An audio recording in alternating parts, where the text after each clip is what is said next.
Hello everyone, thank you so much for joining me. Today I'm going to be doing my application presentation on Module 6, and I'm going to be specifically talking about the Likert scale. Now the Likert scale was one of the 3 attitude measurement questionnaires that was listed in our textbook, along with the Gutman and semantic differential scales. The Likert scale makes a statement, and then it asks the respondent to determine whether or not they agree or disagree with the statement based upon a number scale. So this can range from an attitude of strongly agree all the way down to strongly disagree. There can be as many as 100 different attitude options, although the ones that are most commonly used in attitude research are the 5 and the 7-point scales. A typical 5-point scale would range from strongly agree, to either a neutral or don't know position, to disagree, and then to strongly disagree.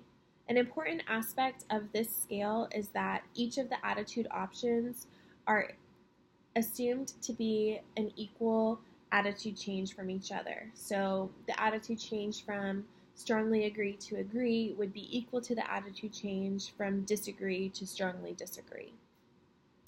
Now, a time that I, and most likely all of you, have experienced the Likert scale is at the end of a semester when professors send out course evaluations. Most commonly, this is set up as a Likert scale. So you're given a statement about the course, and then you're asked to indicate whether you strongly disagree or strongly agree with this statement. So an example of this could be, I feel that the professor was very available throughout the duration of this course. And then you would indicate, do you strongly agree, are you neutral or don't know, do you disagree, or do you strongly disagree? Another example of this could be that I feel that the course content was very useful and applicable to my education. And so then again, you would indicate your feelings and your attitudes towards that statement. Now that I've discussed the experience, I'm going to make some inferences.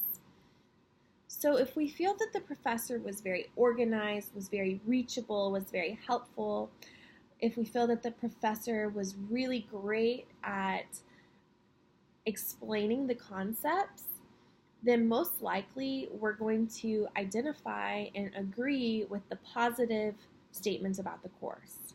Now, if we feel like the professor was unavailable, was unreachable, was not interested in helping their students, but we feel like they were just there because they needed to be, then your change in attitude would probably reflect a more disagreement towards the positive statements about the course.